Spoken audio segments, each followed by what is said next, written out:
Pemirsa, kita akan masuki kabar nang penambayan. Komisi 4 DPRD Banjarmasin melakukan kunjungan kerja di Rumah Sakit Sultan Suryansah Banjarmasin. Pemerintah kota diminta menyelesaikan serah terima pembangunan RAM agar fasilitas rawat inap di Rumah Sakit Sultan Suryansah dapat segera difungsikan.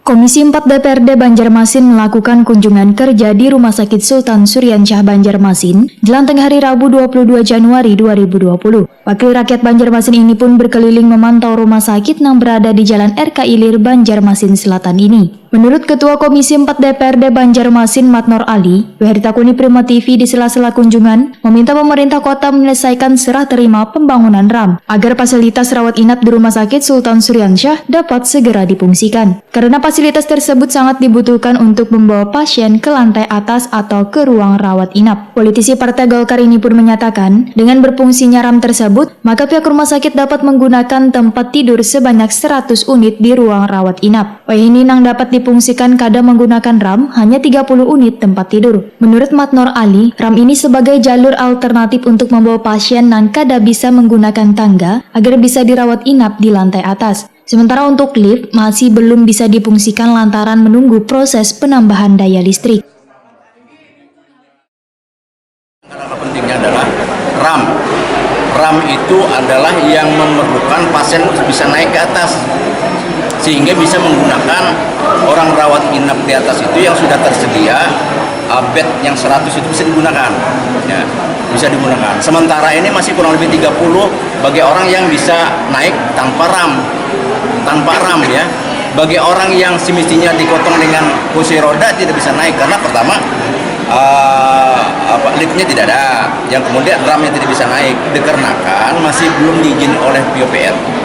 Nah, untuk itu insya Allah saya akan janji sebagaimana tugas dan fungsi kami akan mengkoordinasikan dengan Dinas PUPR. Hari ini akan saya ketemu, ya, sampai kepada Saudara Wali Kota juga saya hubungin bahwa itu minta disegerakan, segera dibukakan RAM itu bisa difungsikan supaya orang mau rawat inap yang bed yang di atas dipersiapkan 100 itu nanti bisa digunakan.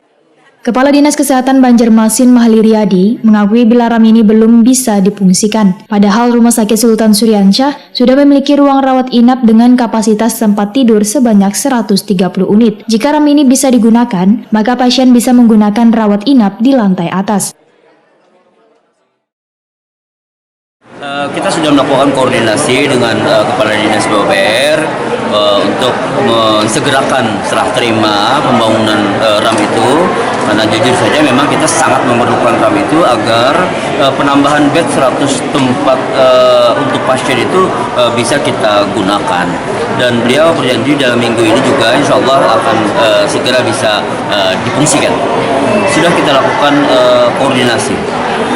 Jadi dengan bertambahnya 100 tempat tidur itu ya berjumlah totalnya 130 jadinya dengan kondisi yang ada, sehingga kualitas dan kebutuhan masyarakat Banjarmasin insya Allah sudah terpenuhi. Sambil ke depan kita akan memfungsikan gedung baru tahap yang keempat ini untuk pembangunan VIP kelas 1 dan kelas 2-nya. Sementara itu, sisi yang menghadap ke Sungai Martapura, ujar Mahli Riyadi, akan dijadikan ruang VVIP Rumah Sakit Sultan Suryansah karena diyakini memiliki nilai jual dan memiliki pengaruh yang sangat besar bagi kesembuhan pasien. Ditargetkan pembangunan ruang VVIP tersebut selesai di tahun 2020 ini.